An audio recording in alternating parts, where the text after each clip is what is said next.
আসসালামু আলাইকুম প্রিয় দর্শক, কেমন আছেন সবাই? দেখুন আমাদের খামারের পাশে, এটা আমাদের খামারের পাশে কাতারে আমরা টমেটোর চাষ করেছিলাম। দেখুন প্রিয় দর্শক, কত সুন্দর সুন্দর টমেটো ধরে আছে। আজকে কিছু টমেটো সংগ্রহ করেছি। দেখুন কত সুন্দর টমেটো।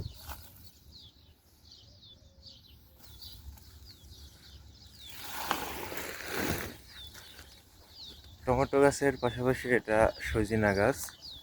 দেখুন প্রিয় দর্শক, সজিনার ফুল এসে গিয়েছে।